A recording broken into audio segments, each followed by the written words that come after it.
Hi, my name is Laura Marie Durr. I serve as the President-elect and Conference Chair for Art Educators of New Jersey.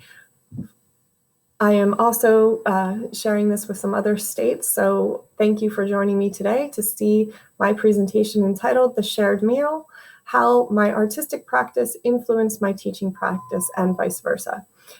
I have been teaching for 19 years. 17 of those years were as a middle school art teacher in Central Jersey, and the last 2 years have been as a high school art teacher at Hopewell Valley Central High School in Pennington, New Jersey.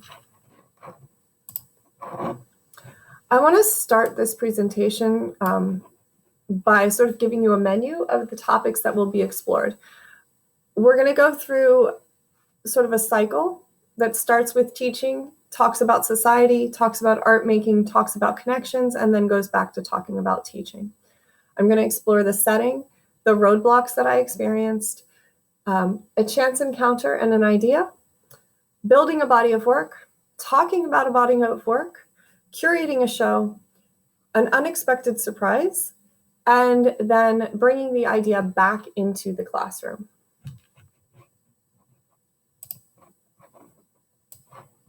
So as far as the setting goes, it's important to understand the contrast between my personal life and the life of my students at the time of this painting series.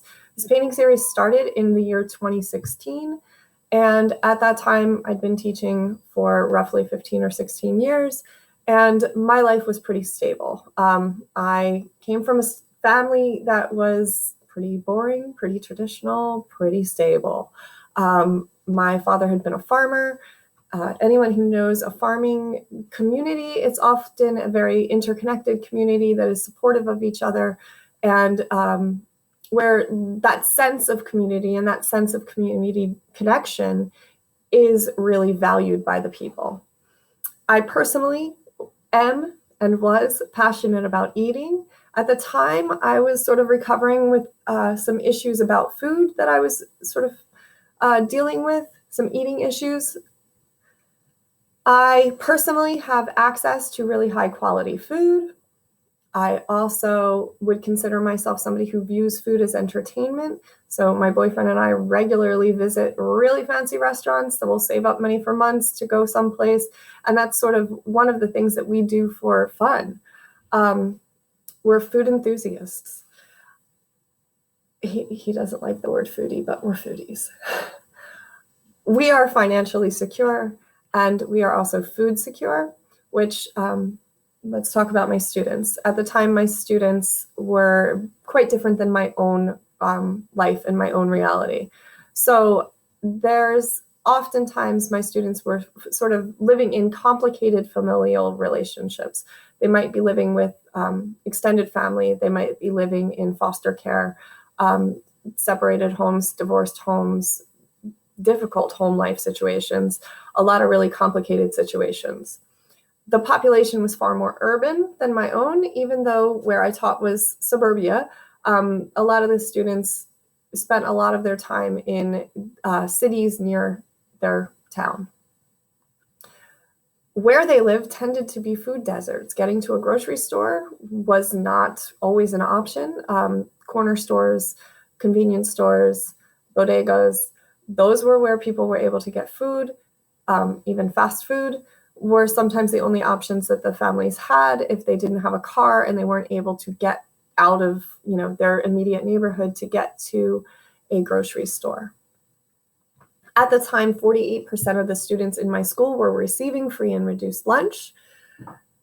If you've ever seen free and reduced lunch, some places it's lovely and some places it's very limited. So my students' options were very limited, and calories were about survival. They weren't about enjoyment. They weren't about, what do you prefer? What's really tasty? What is your favorite thing to eat right now? It was all about survival. I once gave a student an apple that was sitting on my desk, and it's kind of a funny story. Because, usually it's the student bringing the teacher an apple, but I gave my student an apple. And his face lit up and he said, "I've never tasted an apple that tastes like this." Now, it was probably a Gala or a Honeycrisp or a Fuji apple, something that I would not bat an eye at twice and think twice about. But for him, that was a very special apple because he'd only ever had the apples that were given out in the cafeteria from free lunch. And those are not the same. So the last part, the sense of community in the school itself, as well as in the larger community, was not strong. It was rather strained. And so you can see there's a strong contrast between who I was, where I was coming from, and the students that I was teaching. Around this time, I'd been taking a lot of painting classes. I was trying to revive myself as an artist, get re-inspired. And I had been looking at some artists that were really exciting to me, who were kind of my idols. They were all food artists. And the biggest roadblock for making for me was that I couldn't figure out why I should add to the conversation about food in art. I didn't think I had anything better to say than what was already being said. So I was looking at people like Mike Gino from Philadelphia, Karen Appleton, who's from the South, I believe, Georgia, and Wayne Thiebaud, who I'm pretty sure everybody knows who that is.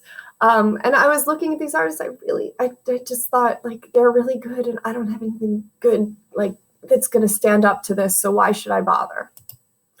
Enter the chance encounter of me meeting Daryl McDaniels. If you're of a certain age, you probably know who this is. Daryl McDaniels is DMC from Run DMC. I went to a lecture at a small independent movie theater in Princeton, New Jersey, where he was speaking after a documentary film about hip hop in the 80s. And he said a bunch of things that got me thinking. The first thing he said that really sort of turned my brain on and made me get introspective was, we looked out for the shorties, rather. In sort of commentary on the fact that in today's world of hip hop, there's not that same sense of looking out for kids and making sure that what's being said and what's being heard is appropriate for the audience that's in the room. And then the second thing he said was, in art, if you're doing it like everyone else, stop and do it different. And that was his sort of take on how Run DMC came to be, because they stopped and doing what everyone else was doing and took it in a different direction. So here I am thinking about my kids versus my life and how I want to help them. I want to protect them. I want to, make sure that they are looked out for. And I'm also thinking about other artists that I admire and how to do it different. What resulted is this series of 42 paintings. The series is entitled What's for Lunch? What I started thinking about was, what does food say about a person? And what differences can we note when we look at the food that one person eats or has access to or selects compared to what someone else selects? This started by looking at lunches that my students were eating. And as I said earlier, 48% of my kids were receiving free or reduced lunch. This painting right here is an example of what was offered for lunch at my school. It's chicken nuggets, it's mashed potatoes that are slightly gray. It is a box of orange juice drink, not orange juice. It is a container of peaches in syrup and some hot sauce on the side. It's not the most appetizing thing. It's not the most healthy thing. I guess technically it ticks off the boxes for the food pyramid, but it is not calories that are going to really, help and sustain your body. I was contrasting this and what I was seeing my kids eating to what I was eating, which was often, salads or really healthy home prepared meals, balanced food choices that were mostly things purchased from Whole Foods or from the farmer's market. So the contrast between what my kids were eating and what I was eating started to interest me and got me thinking, what if I looked at what our lunches say about us and who we are and what we have access to? I reached out to people that I knew. I reached out to people that I didn't know through the internet. and asked that they start sending me photos of their lunch. I specifically stated that those lunches needed to be your real lunch. Please don't try and stage it. Please don't try and make it fancier than your normal everyday life. I want to see sort of the real raw existence of what you're eating. I asked people not to put it somewhere special. If you were eating at your desk, show me that you're eating at your desk. Okay, so it was trying to be really authentic and capture moments, not staged food. So that was me stopping and doing it different than the artists that I was inspired by, because what they did was staged and beautifully lit and perfect. So if you look at this series, there's a few pieces that I want to point out to you. So this right here, this is what you get for free lunch from the Trenton Area Soup Kitchen. This is the lunch of a friend of mine who's an artist, an educator, a researcher. This is the lunch of a 55-year-old man who's a waiter. This is the lunch of a PhD student. It's coffee and Twizzlers. This is the lunch of a friend who's a freelance artist. She eats in her truck as she's going from job to job. This is the lunch of a friend who's a landscaper that's, it's sitting on the fence post as he's eating that quickly. So there's a lot of different locations. There's a lot of different food being eaten. There's a lot of different sort of expressions of what's important to these people through the food that they're showing us here. As I said, this is the school lunch that sort of got me started. So these are 4 of the lunches, and they all are school lunches. The top left that looks like sushi is from Nepal. So in Nepal, if you get free lunch, that's what you get. Below it, this is the lunch that you get for free in Costa Rica. The top right, that's the free lunch you get at my current school. Turkey, real vegetables, real fruit. And this is, again, the free lunch that you get at my old school. The breaded chicken nuggets, the gray mashed potatoes, that was not an exaggeration, the fruit in syrup, the fruit drink juice, and a side of hot sauce. So I kind of was really interested to see how these different locations were providing differently to children who were in need. So something that was kind of interesting as this was getting going, I realized, I wanted to talk about it. And I'm an art teacher, so that's kind of what I do. And I kept talking to different friends and artists who, that I know from the area, who it turned out they were talking about food too, in very different ways. So it sort of got me thinking, how could I connect all these people and bring their work, which all related to food, together into one body of work that was shared with the public? We have this artist here. This is Nikki Stort. She was making food puns, so like illustrations of, the peas are touching the gravy, dinner is ruined. This is an artist named Andrew Wilkinson, whose most of his work is commercial work. So this was kind of interesting that he was talking about the relationship between commercialism and culture, bringing the altarpiece and the McDonald's symbol together. This is Courtney Young. Courtney Young is an artist from Long Island. She's also an art teacher. Her work is done in pastel, large-scale pastels. Believe it or not, that is a pastel drawing. This is the work of Mel Leipzig. Mel Leipzig is a very famous artist in the area. Almost everybody in the Mercer County area who's into art has probably taken a class from Mel at some point in their life. This is the work of Kathleen Eastwood. She's a painter, but also does some installation work.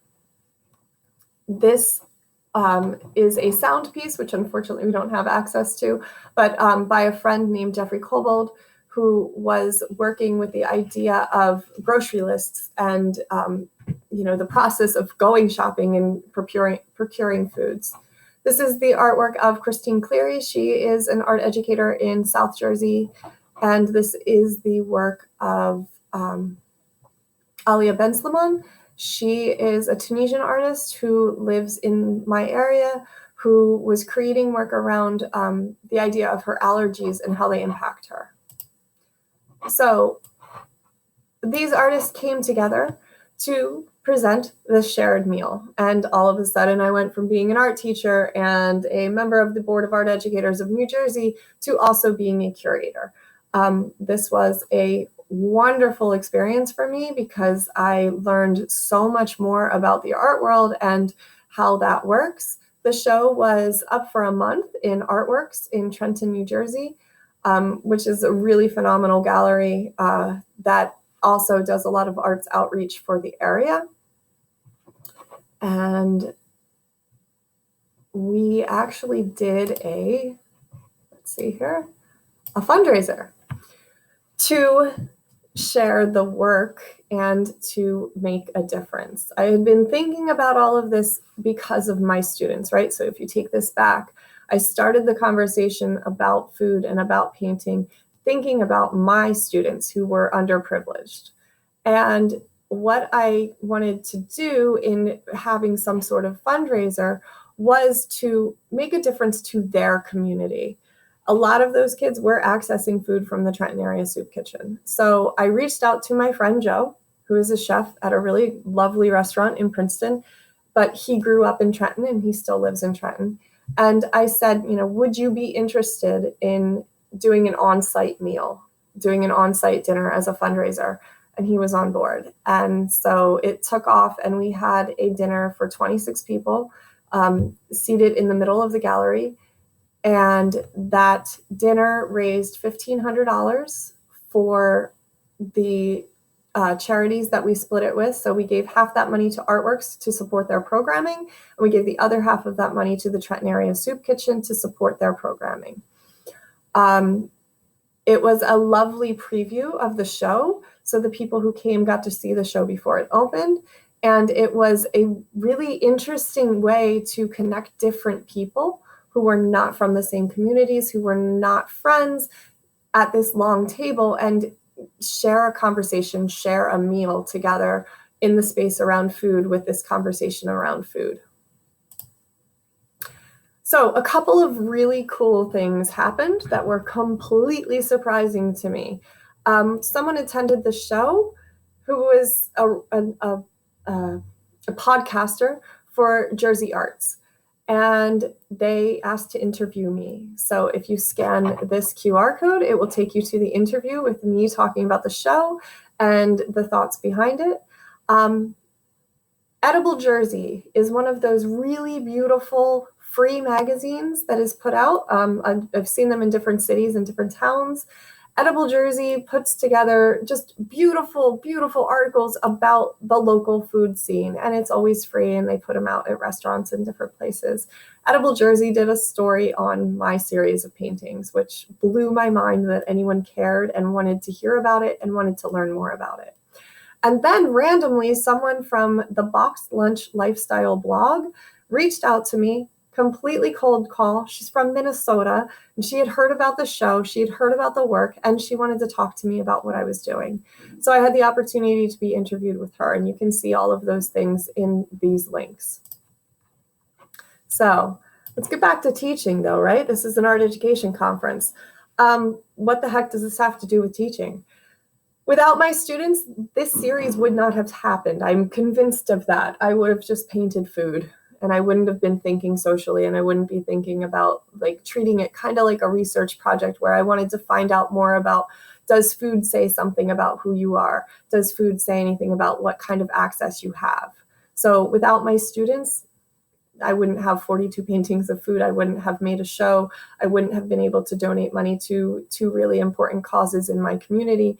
And I wouldn't have had the opportunities to get interviewed by 3 different really cool arts organizations. So I was forced to do so much research on food, because that's me. I'm a teacher. I want to know more about what I'm doing, that it only made sense for me to teach about food after that. So I wanted to bring those ideas that had inspired me and that I was really passionate about to my students. And it was a neat way to sort of get connected to my new students. I was brand new to my school that I currently teach in when this show was sort of all getting going and really coming together. And by talking about my own work, I was able to make those connections with those kids to sort of prove to them that I knew what I was talking about, that I was, actually an artist, that I had something of value to share with them. So it was fun. And then on top of it, I decided what I would do was to bring them donuts that we would paint from. So these are some of the first year's paintings that my students did during our time together, working with food. Okay. And what was really fun was, it was an opportunity for us to come together. We shared a breakfast together. We had donuts, we painted donuts, and the students were able to do some really beautiful things. So if by some chance you would like to get involved, you would like to see your lunch painted, because I am still painting lunches, I would encourage you to either go to my website or to go ahead and scan this QR code. I would love to have you submit your lunch for my ever-growing folder of lunches to paint. And I'm going to leave you with a few questions if you need to spark your own creativity. So the first would be, what have I learned from my students that can inform my artistic practice? We as art educators spend so much of our time with our students and in our schools that I think it's really hard to separate that from who we are as an artist. So I would encourage you to look at that and think about, what have you learned from them and where can that be applied to your own art making? How might I use my artistic practice to do something for the community that I care about? For me, those values that my father instilled in me from the farming community run really deep. And for me to find a way to do something with my art to help a community that matters to me, that is close to my heart, was really important. And it made me realize that I was able to make a difference with the work that I was doing. And I was able to bring people together and create a sense of community and then also impact a community. Another question is, how might my passion for a non-art thing inform my artistic practice? Like I said, I'm obsessed with food, love food, kind of waiting to go eat dinner right now. But, use whatever it is you're excited about. If you're excited about bikes and riding bikes and mountain biking, how can you use that to inform what you're making artistically? Whatever we're excited about, there's a way to use that in your artistic practice. And then, again, turning it on its head, how can the art that you make, how can your artistic practice enter your classroom? It's different for all of us. We all have a different level of comfort with sharing with our students, but I think it's really, really important to show them and to share with them that we are working artists if we're able to maintain that. So bring it back into the classroom. Encourage them to do work that's thinking in the same way that you are, or at least let them know that how you're thinking about making work. So thank you for coming. I hope that you enjoyed this video. If you'd like to see more of my artwork, you can visit my website. If you'd like to talk about this, you can always email me. Or if you want to just text me a photo of your lunch today after you finish, your lunch break during this online session, go ahead and just text a picture of your lunch directly to me. Thank you so much, and I appreciate you guys being here today. Have a wonderful rest of your conference.